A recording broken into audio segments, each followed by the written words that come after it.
Hi guys! Hey guys! This is the Happy Hippie podcast. It's our first episode, number 1. We're on the road! Yeah, so we're going to be doing this podcast from our van while we're driving to our destinations. And we're going to be answering all types of questions. Any questions you guys want to ask us? First podcast, we don't have many questions. So we're just going to do a very introduction, get to know us type podcast. And yeah, so let's get to know us. My name is Austin. I've been traveling for about 3 years now. How about you? My name is Maya. I have been traveling my whole life. I come from a military family, so I've traveled from when I was itty bitty, and I have been traveling my whole life since up until now. But the past 3 years, I've joined van life. We're in one of our vans right now. We're currently headed across country somewhere, but we're in Ohio currently. Ohio. And it is our first time in Ohio. So we're going to talk about a little bit why we got started on the road, what made us make this decision, just a lot of the popular questions that people ask us when they first meet us. One of the things that people like to ask most often is probably the number one top question. Money, money, money. How do you make money? Yeah. How do you make money? Money makes the world go round. One of the toughest questions that we have to answer all the time. It's such a very specific question that people are asking us. How do you make money? But we can't answer that for you, right? Which is the hard part, because people always, I feel like when they ask us that question, they want us to give them their exact answer. Or like a cheat to get money quickly. You also have different skill sets than us. We have had jobs previously that are maybe different than what you have done. Therefore, our skills are different, and experience-wise as well with traveling. So each answer to that is kind of the same but different for each person, in the sense of you just have to make it work. Yeah, I agree with that. You got to make it work. You got to make it work for you, whatever you're comfortable with. Mm-hmm. And sometimes you got to get uncomfortable and make it work. Seek discomfort. I don't think there's any secret to that answer. I feel like a lot of people want a secret, like, oh, how do you make money? Oh, they're going to tell me that, I need to go invest in crypto, or I need to go do stocks, and that's how I'm going to do it, and they're going to teach me the ways. Some people do that, but some people are also financial brokers and investors, and they've been doing it for years, and that's their skill set, is to do that. For us, that wasn't necessarily our skill set. We tried it a little bit when we first got into it. Didn't work out.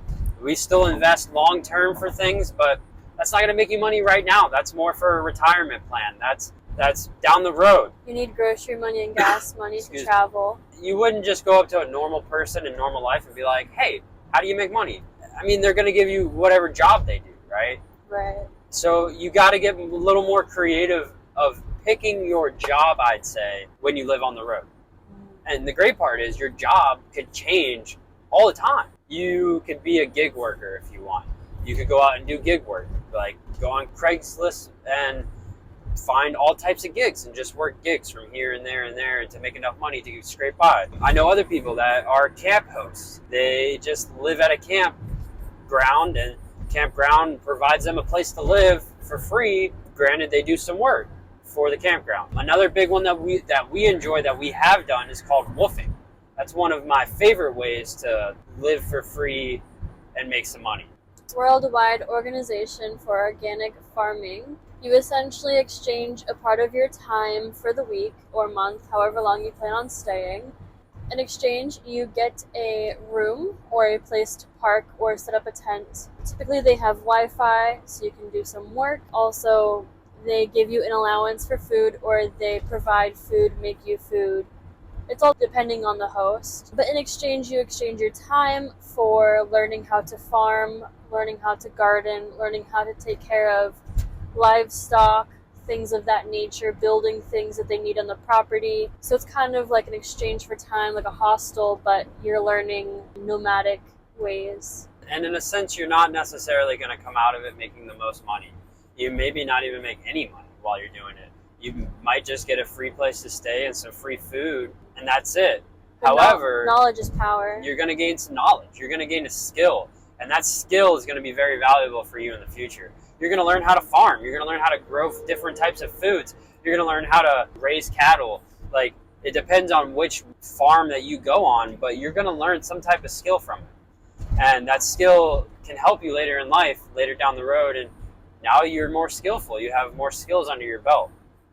What are some other methods of making money, would you say, Mon?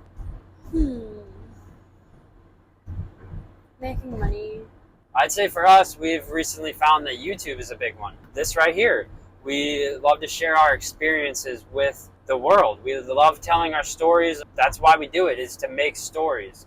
If you can make a story and make money off that story, why not do it? YouTube and social media, though, can look a little bit more lucrative than it actually is. It does take a very long time to build the audience, to build the community around you that's going to make you that money. We are still working at making a decent living off of social media right now. However, the more we work, the more result we see from it. The more reward you'll gain from it. Yes. For putting in your time and hard work. It definitely is a full-time job to learn how to do social media. There's a lot of aspects to it, not only running the account, how you should post, when you should post, what you should comment under your post, hashtags, everything. There's so much in-depth detail about it, and it's changing. It's forever changing. The algorithms are all different for each platform too. So you have to learn the algorithms for YouTube, for Instagram. Instagram's owned by Facebook, or Facebook owns Instagram now. So Instagram and Facebook are pretty much the same in a sense. They all have their own algorithms. And you learn the algorithms, you can grow your social media platforms. That's what we do currently. I think one of the greatest parts about social media, though, is that it's long-term money, right? You may not right now be making the most money, and it may take you a while to make money. However, once you start making the money will come for a very long time, because your content will be on the internet forever until you decide to take it down. Mm-hmm. If you can figure out how to leverage that and make money from it, you can make money from it forever in theory. Yeah, YouTube is a great way to make money. Any other ways? We both run our own businesses, which is how we make money. And if you are an entrepreneurial type person and maybe don't want to do the gig work and want to just be your own boss, be an entrepreneur. Start your own business. Or if you're a creator of, like, you do art, you are good at videography or photography, starting your own LLC or a sole proprietorship business will help you bring money to that entity that you're creating, because a business entity is separate than personal. So you're able to create business, money and capital, and not have to rely on your own personal savings account or checking your savings and checking that's personal funds to dump into traveling. And the great part about it is you can start a business doing whatever you're good at. Mm-hmm. So whatever skill set you're doing, let's say you're welding right now and you're welding for a company. Man, I don't want to weld for this company anymore. Put a welder on the back of your truck, go out, be a freelance welder, right? Travel on the weekends, travel around the country welding, doing welding jobs. There's all types of ways that people can travel and can make money while traveling. The biggest thing is just to figure out what works for you. That's really the best advice I have for making money on the road. I think we had answered some questions about the money so far, Yeah. like how to get money while traveling. Why don't we tell them, the viewers that are listening and watching, how we started van life and started to become nomads and happy hippies? All right, yeah. The second question is, how did you guys get started?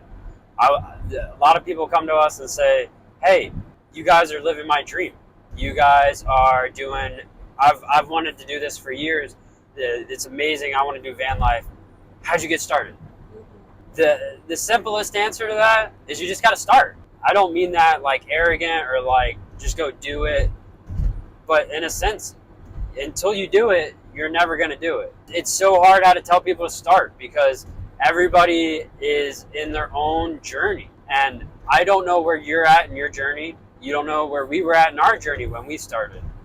We made it work for us. We figured out that we could do this and take this chance and try it and see if we liked it when it was right for us. Maybe you're not in a place right now that's right for you. That's not something to be sad about. Maybe in the future, in a few years, you could work towards being right for you. We had thought about van lifing probably a year or two before we actually did it. The research consisted of what amenities in our rig we wanted.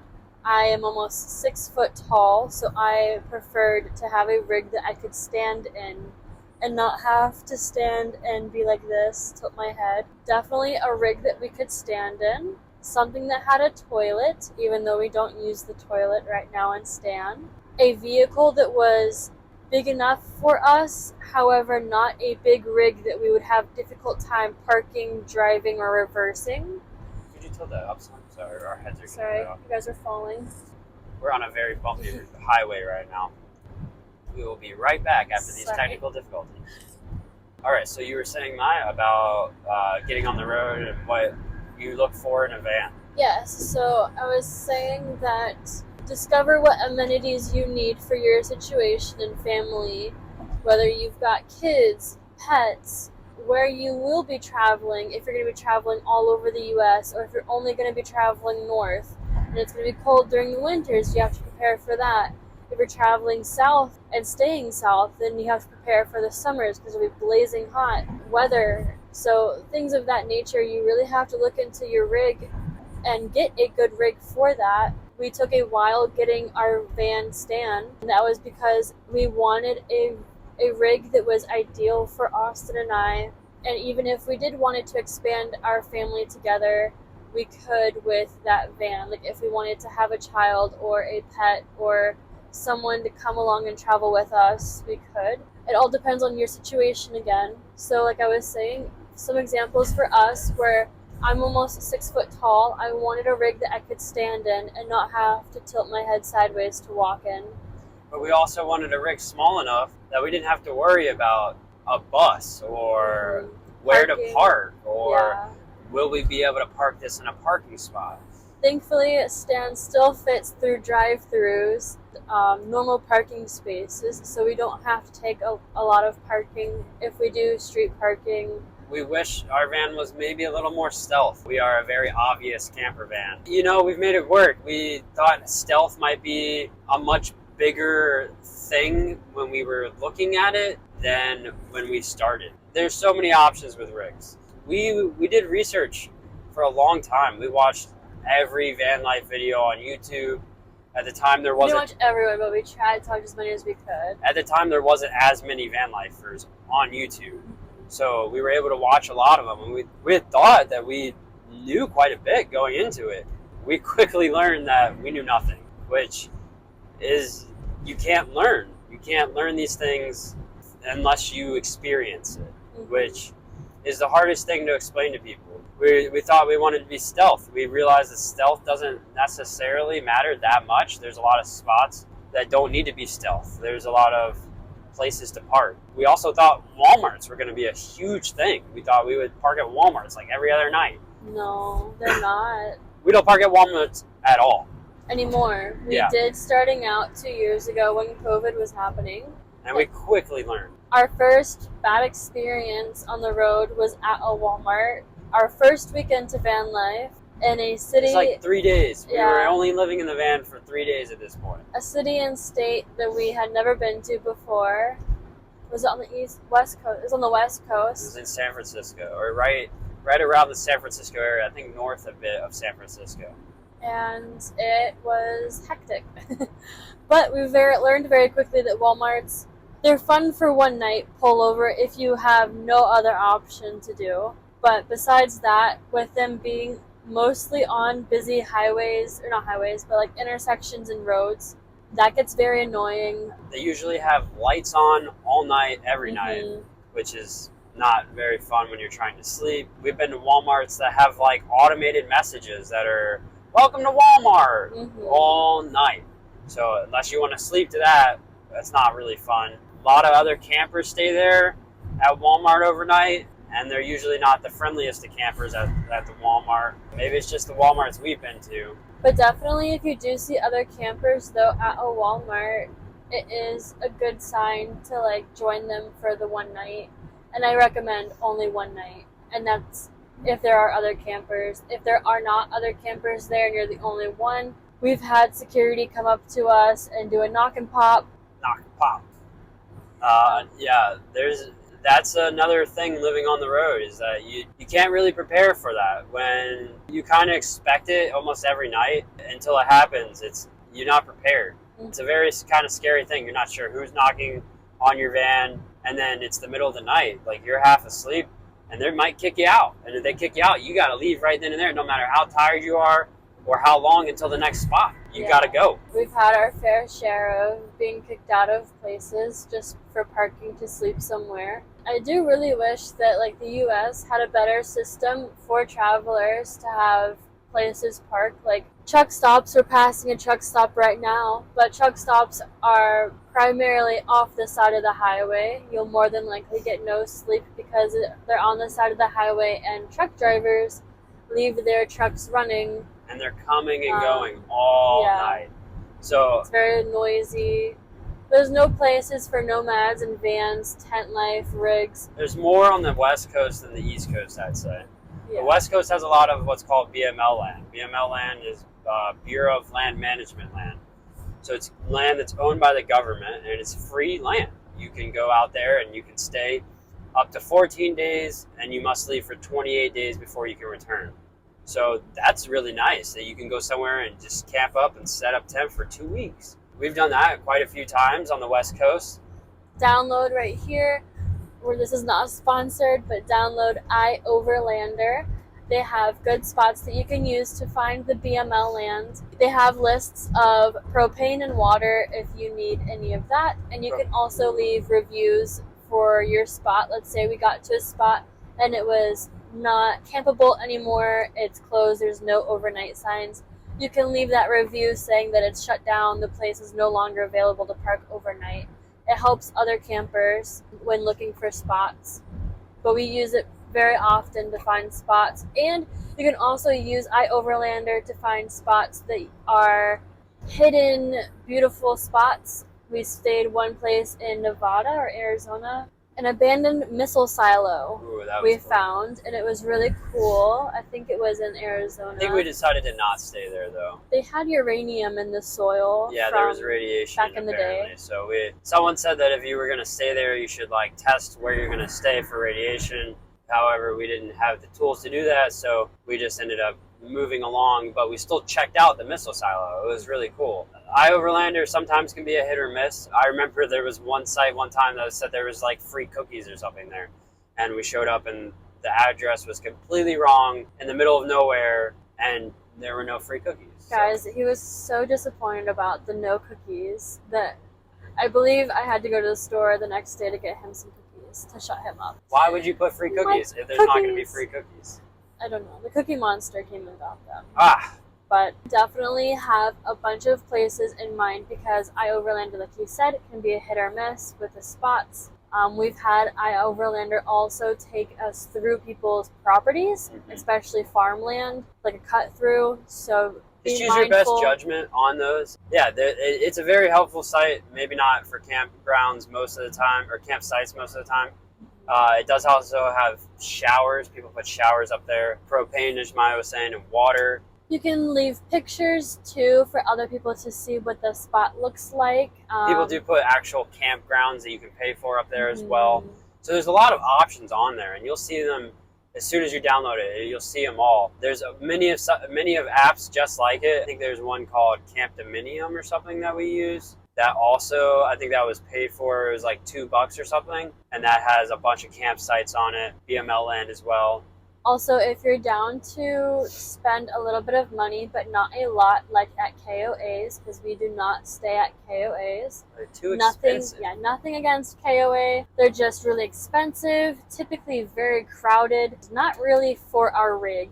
We don't have that big of a van to need all of the fancy amenities, so we stay away from KOA. But there is an app also called HipCamp. I'll put it right here. HipCamp is kind of like Airbnb, but for your rig. They also have tent camping available, and basically people rent out their land or places for you to sleep. You can have unique stays, like staying in a old school bus or an Airstream, things of that nature as well. And typically you can find very, very cheap places to stay at for a while on there as well. And there is a host that has the spot, so everything is through the host, and that's also very good to have as backup. That's actually where we're headed tonight, is a hip camp. Like we said, the East Coast, not so good for VML land. Come on, East Coast. Y'all need to get some free land out here. But we're lucky to have found the hip camp, and we're going to have a nice place to sleep tonight on a horse camp, which will be really nice. Wake up to some horses. We kind of diverged from our topic, but how we got started into van life and traveling. Austin, I'll let you explain that. Yeah, so we were living in Hawaii at the time. I had gotten a crazy job that I got super lucky on. Shout out to my buddy Derek for hooking me up and getting me that job. It changed my life. Seriously. We went to Hawaii, and that was the first time I'd ever left my home city, really. And that really opened my eyes and said, wow, there's so much to this world and so much that I want to explore. We both had lived in Virginia before we moved to Hawaii. He got this government job. However, it was beautiful that we got to live in Hawaii, rent-free, rental vehicle, food allowance, everything you could name. However, he had to exchange a lot of his time to do this work. He worked Monday through Saturday, and it was 6 to 6. I basically went in and arrive at work at 6, and I would arrive back home by 6. I was actually out of the house at 5:30 in the morning and didn't get back home until 6 p.m. at night. It was only 60 hours a week of actual work. We're two hippies, and we're pretty happy to be here. So long story short, Austin got a very nice job in Hawaii.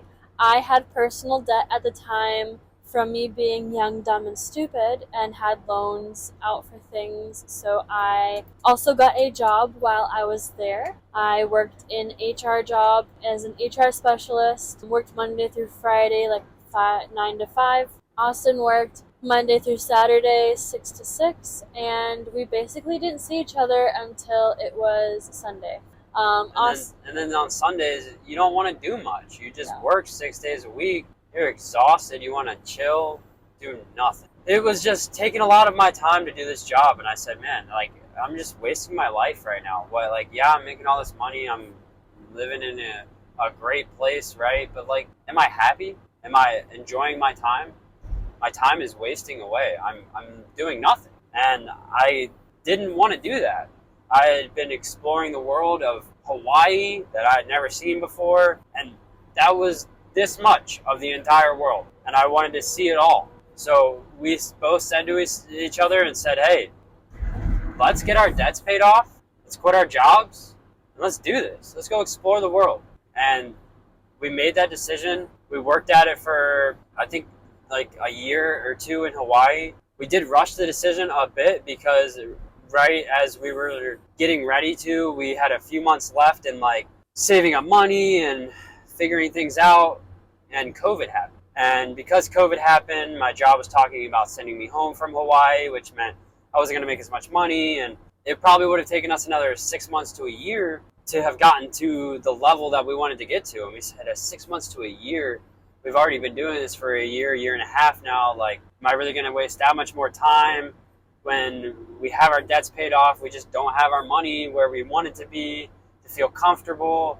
But the whole point of doing this was to feel uncomfortable. So let's just do it. And we decided to do it. 2020, I quit my job. I said, I want to go live my life how I want to live it. I don't want to keep wasting my time. I don't want to keep building somebody else's dream. I don't want to keep doing that. I want to start exploring the world for myself and living my life how I want to. So we went to California and we started a A&M Property Management LLC, where we were going to essentially have an Airbnb and live out of it and rent out the other rooms in California. We had no friends, no family, no one we knew in California. We just did it. And this was in the midst of COVID. At the time, we weren't sure how COVID was going to play out. We decided that we were going to try this Airbnb business and we were going to try to push through COVID. And at the time, they were telling us COVID would be over in like a month, maybe 2 months. And, you know, we could push through it and we could start this business. And in 2 months, we would be okay. We'd be back to normal. And everything would be going good. However, in like 2 months, COVID still wasn't over, and Airbnbs were shutting down. And people who had been doing Airbnb for a while weren't making any money, which means we weren't making any money. We decided, hey, before we get too deep into this, let's just call it. We stopped doing that. Well, luckily we were able to stop doing that. We had a whole situation with the house that we luckily were able to get out of, thanks to Maya and her contracts. Anyway, CYA, cover your behind. so we got out of that situation, and at that time we had no idea what we were going to do. So we went on to hip camp, like I suggested, and we stayed at this lady's place for a week in the desert on her property. There were other guests there, and we just explored the desert and had a great old time figuring out what we were going to do with Joshua Tree, California. no money, no friends, no family, in our SUV at the time, not even a van or a rig. Yeah. And we slept in a tent and had a BMW SUV, lived there for a week. And had no idea what we were going to do. We were just going to let the universe decide for us and take us to our next route. And so as we're at this hip camp, Maya gets a phone call. I had a phone call with my great uncle. He lived probably, how far away would you say he lived from where we were? Oh, Joshua Tree, it was about 14, 15 hours away from us, I'd say. California is a very long state. Yeah, and that wasn't even to the top of California. Uh-huh. He was in Humboldt, California, and we were in Joshua Tree, so if you want to do that calculation. He essentially said, come stay on my property, and I will give you a job. And this is before we knew about woofing. We had no idea what woofing was. And he said, oh yeah, he's basically the one who kind of taught us about woofing and said, if you come to our property, you can woof for us. And we said, oh, okay, we don't know anything about it, but we'll do it. Let's do it. Let's try it out. So with no experience, no knowledge, we hopped on the road we to went Humboldt, California. on the road in our SUV. We drove overnight. I think it took us 2 days. Yeah. We went to Humboldt, California to become cannabis cultivators for the first time. I have a previous background of horticulture and gardening, and Austin has a little bit of gardening experience. I'd say I have a green thumb. So with our willingness to learn new things, we decided to become cannabis cultivators and grow marijuana on a farm. So we did that for 9 months. And man, was it a blast. It was definitely a thrilling experience. An eye-opening experience as well. There was a cabin that my great uncle had built by hand on the mountain. He built this cabin 50 years ago by himself.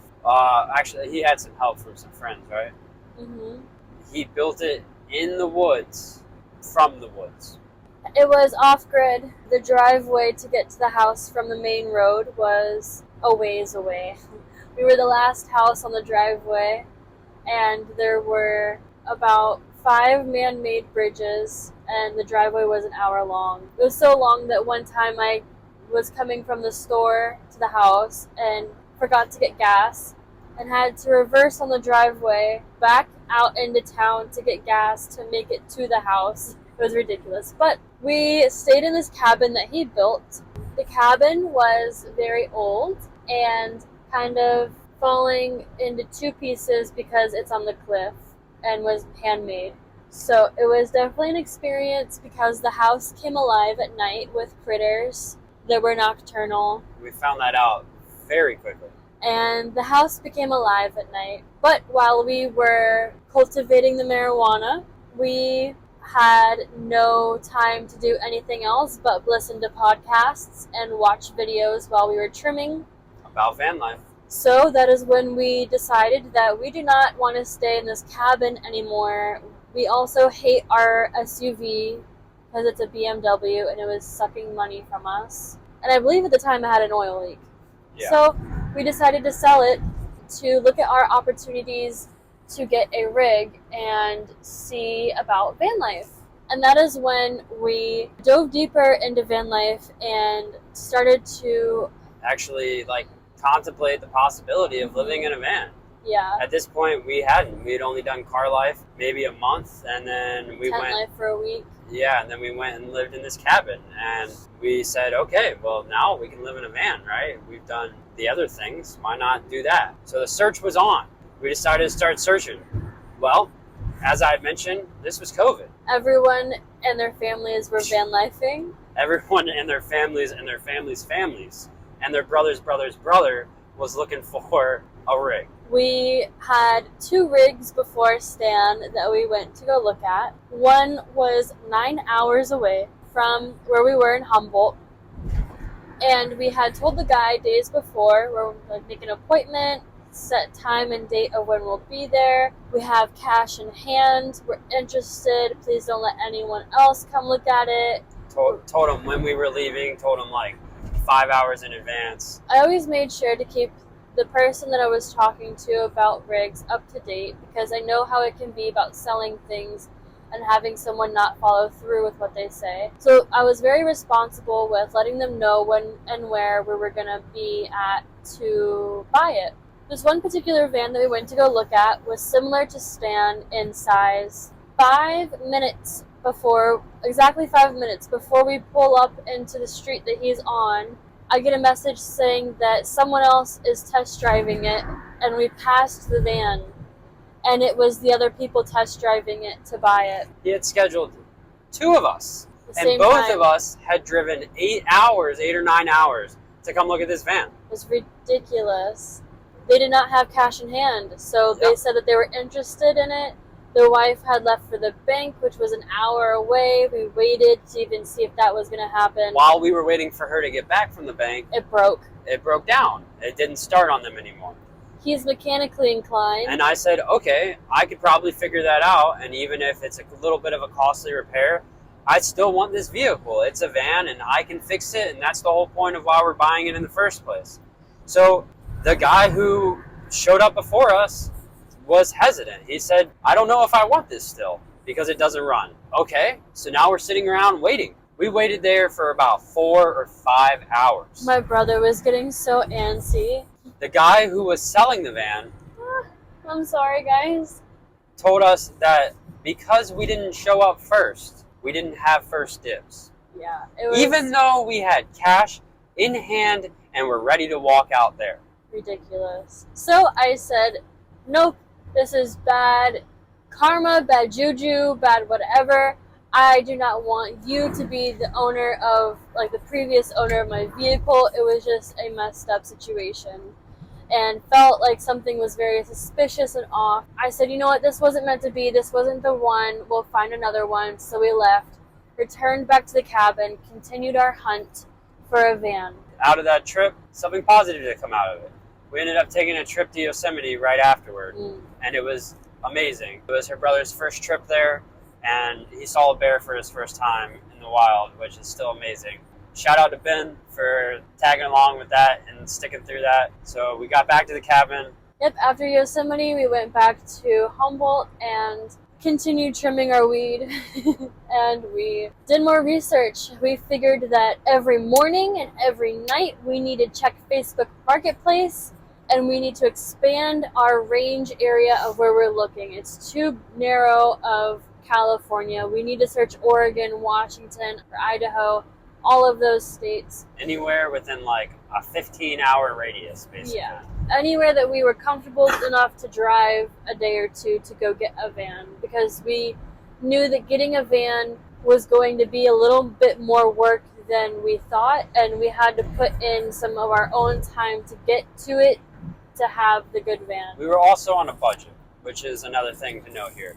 If you're not quite on a budget and you got kind of unlimited money to spend, you can get a van pretty easily. You can go get a new van, you can get a van here, a van there. They're all over the place. However, we had a budget, we had specific amenities that we wanted in place, with all of these specific things that we wanted in our van, which made it a lot harder to find for us. I remember it like it was yesterday. I was making dinner at the cabin and saw this van for sale in Washington State. And mind you, we're in Humboldt, California, the Northern California. So in between us is Oregon. And I said, Austin, look at this van. It's got character. Oh my gosh, it's got everything we need. Perfect size, bathroom, bed, kitchen, everything. And it's in our budget. And he just posted it a couple minutes ago. And he said, message him.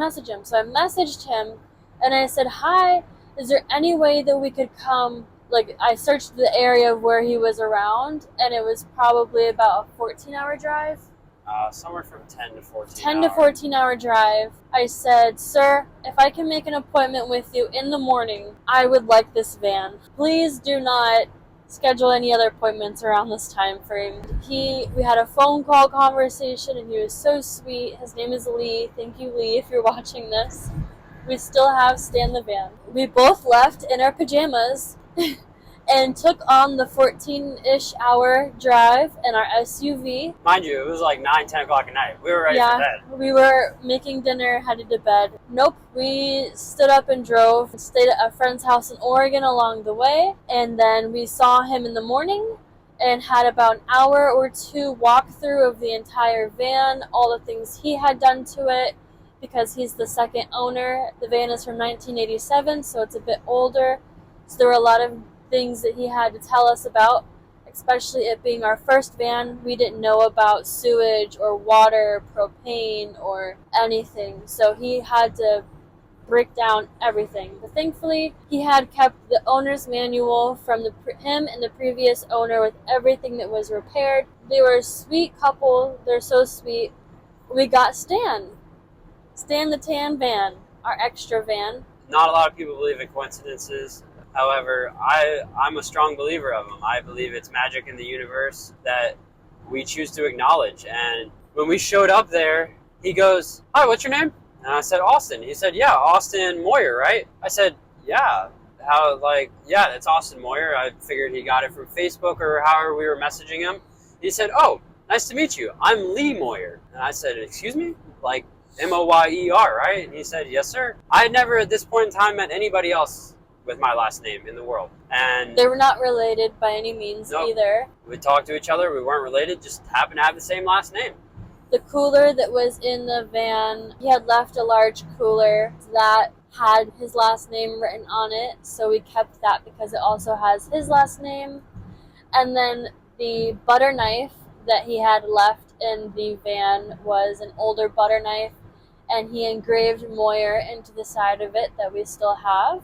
So we said, hey, this is the one. Can't not be the one, right? Everything fell into place, and we snagged them up. A lot better than the crappy experience we experienced with the other van before Stan. So I think that is a lesson that we learned in van life. And van life can teach you a lot of lessons. Yes. About life. And that specific one is that no matter how much you want something and no matter how much you want it to come true right now, you have to remember that no deal is better than a bad deal. Yes, indeed. And that first bad deal was a bad deal. And so we stuck it out. It took us 2 months to find our van. We wanted to give up. And that was like literally 2 months of waking up and going directly on Facebook Marketplace, Craigslist, I'm whatever. not kidding. Every morning when we woke up, our eyeballs opened. We checked every night before our eyeballs closed to dream. We checked and we sent messages. We screenshotted. We saved so many rigs. While gardening, while doing all of this, we were searching and searching and searching. And it took us 2 months. There were some other deals in there between it, but we turned a lot of them down because they were just bad deals. The vans were either bad or the owners didn't feel right to us, so sketchy. We just said no, and we went into the next deal. And we came across this one and said, wow, this one's it. He's a nice guy. Everything is perfect. This one's the one. So we drove it home 14 hours. One headlight was aiming straight up in the air. One was aiming down. I couldn't see nothing. Oh my goodness. I followed him the whole way, and it got home safe and sound. And so that is how we got Stan the van. We parked him. Sorry, guys. Next podcast, we'll try to have a better phone mount. Yes, the phone keeps slipping over these little overpasses. It doesn't like the bumps. So we parked Stan on the side of the mountain, and that's where we slept. And then we made food and showered and everything still in the cabin and worked in the cabin. So at night we would go to the van and then wake up to the cabin. We kind of adjusted to van life over about a month, maybe 2, before we went full time into the van. We could still live in the cabin, make our food in there, sleep in the van at night. I don't know if we made our first meal in the van until we got on the road. We kind of slowly adjusted into living into the van. We didn't jump right into it right away, which I would recommend. I would say it's definitely a smaller space, what most people are used to, and it can feel a little claustrophobic at first. So you probably want to ease yourself in, maybe live in a house and then go sleep in it at night, Weekend trips trips, yeah. It's definitely an adjustment, trying to adjust down to a smaller living area.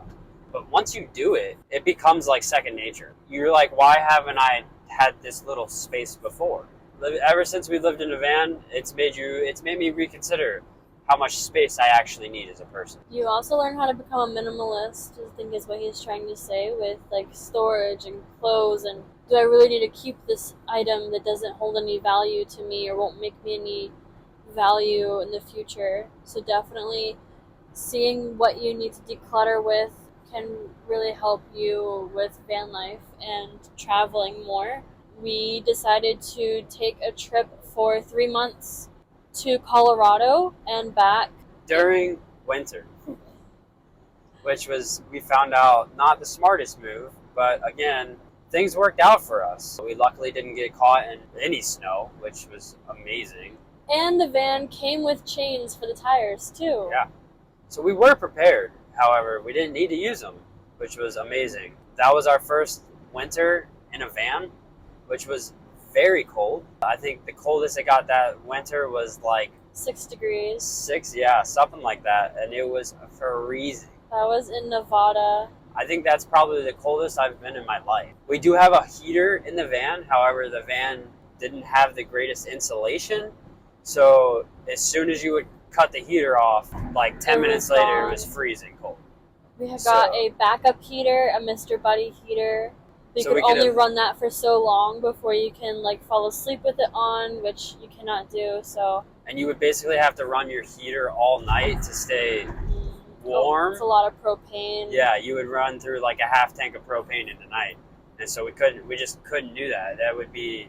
Also a lot of thermals, winter clothes, blankets, hot hands to keep your little hot warm, hands. Yeah, so we went through California, Nevada, Arizona.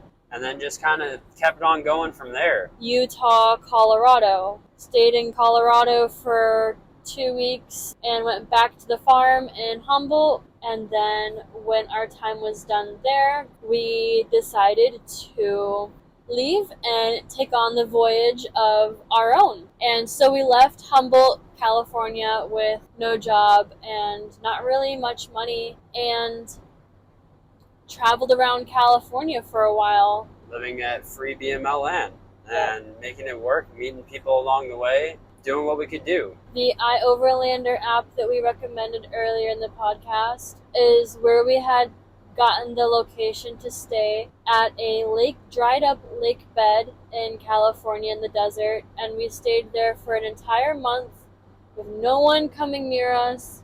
There were other rigs in the lake bed that you could see, but no one came over and like had any issues. It wasn't loud at night. There were no police, nothing. It was a free-for-all, really. And those moments like that is where you really enjoy life, is because there's no laws really, and there's still laws, but you're in the middle of nowhere essentially. You can kind of just do and be and do whatever you want. Yeah, just carefree. Be alive for a bit, just not have to worry about the world, not have to worry about a job, not have to worry about I got to get to this next place.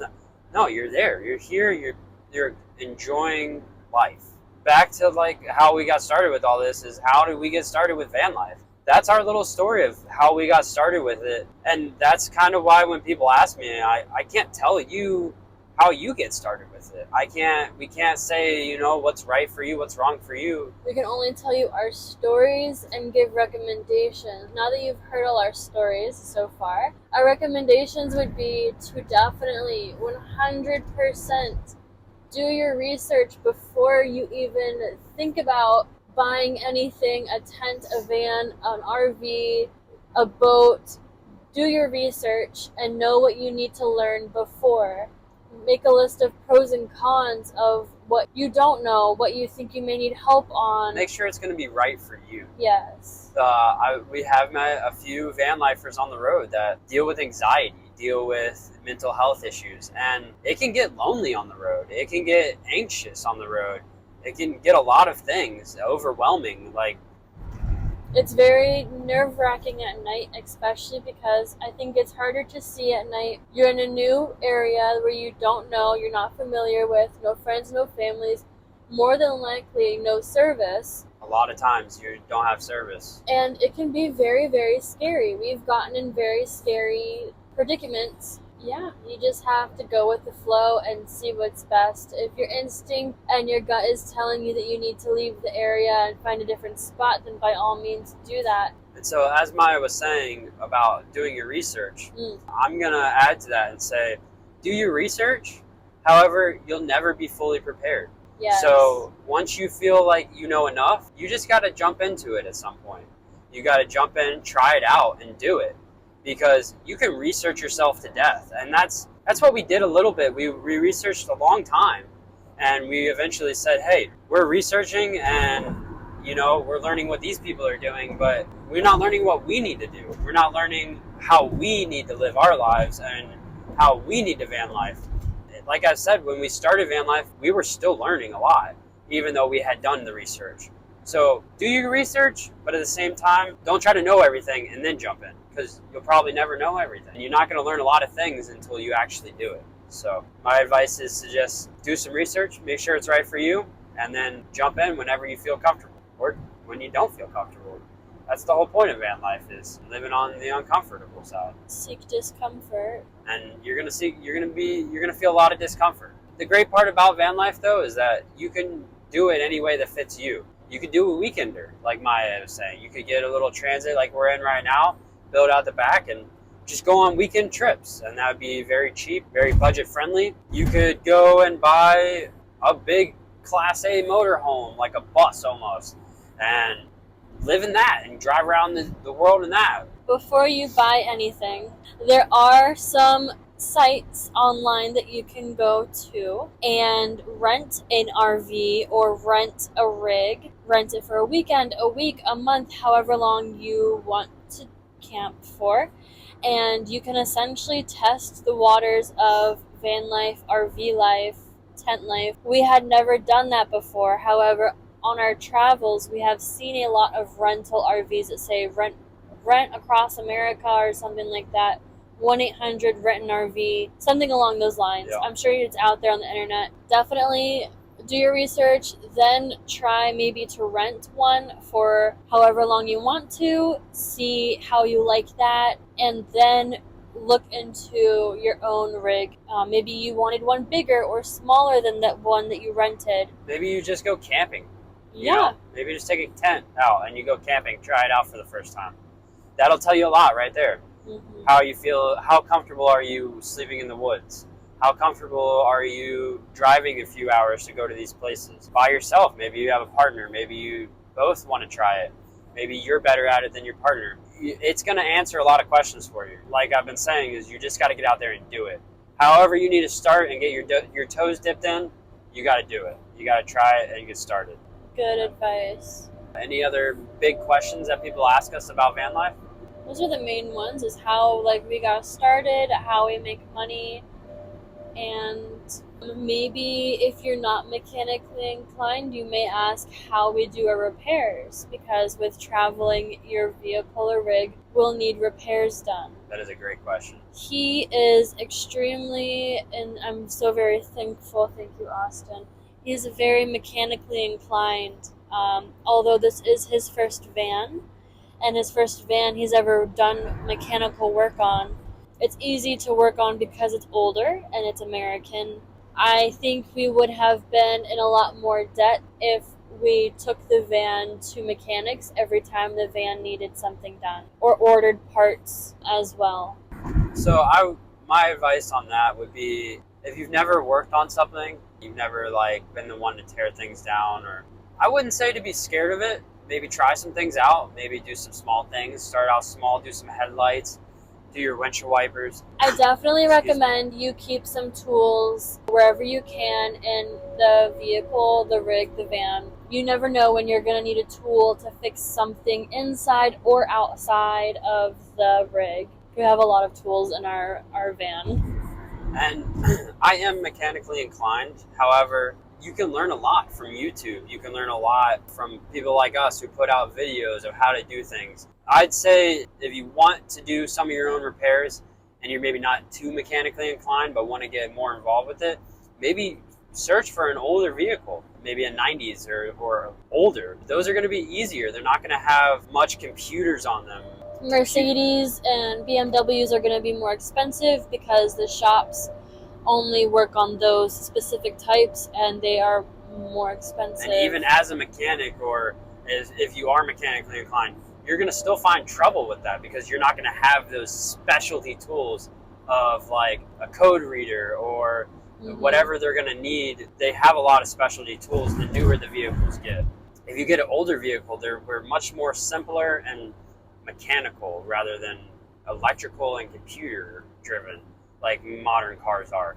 So a lot of things are much more straightforward, much more simpler. They last so much longer. I personally love older vehicles because of the simplicity of them. They were get the job done and that was it. No overkill, no monitoring, no sensors here, this, that, computer, all everywhere. If you want to be more mechanically inclined and you want to learn, or maybe you want to learn and you don't know anything but don't want to spend the money on having it repaired all the time, go with an older vehicle.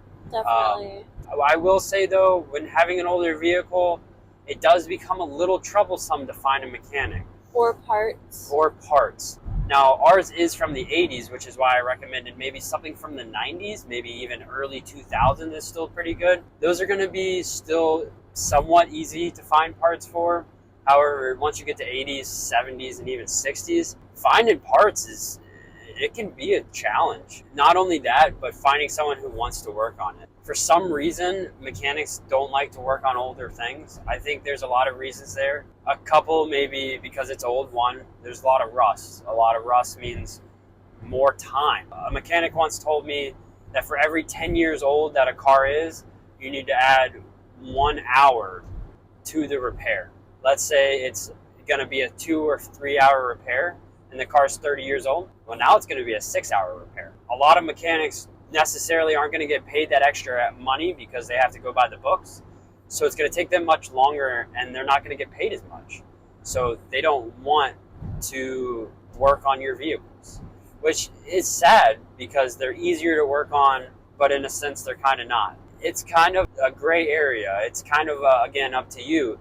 Are you going to get an older vehicle so you could save some money and do some of the repairs? And even though I'm mechanically inclined, we have taken some of our repairs to a mechanic because there's just only so much you can do on the side of the highway. Really. Some jobs are just too big for one person, too big for a person to do outside of a shop. And so you're only going to save so much money with working on your own stuff. So if you're not going to do all that mechanical work, maybe you do go with a newer vehicle and you just pay someone to do it because it might be cheaper in the end to have a newer vehicle to pay somebody to fix that stuff. So again, it depends on you, how mechanically inclined you are and how mechanically involved you want to become. I would say on what age you should buy your vehicle. Yeah. Well, guys, I think that was enough questions for our first, how did we start van life? I think that was a pretty great first podcast. What would you say, Mike? Yeah, I think it was pretty well. We will definitely look into how to keep our phone attached to the windshield better. Our apologies about that again. I'm sorry. Yeah, we're about an hour and a half out from our spot. It is starting to get dark out, so Ohio. We're going to wrap this up and call it a night. We'll see you guys on the next one. All right. Thank you guys all for tuning in and joining and watching. Please go leave a like and subscribe to our YouTube. Thank you guys so much. We appreciate all the support and love from you guys. We really appreciate it, and we hope to make another podcast soon for you. So stay tuned. If you guys have any questions about anything we said or any other questions about what we didn't say, drop it in the comments below. In the comments. We will answer them.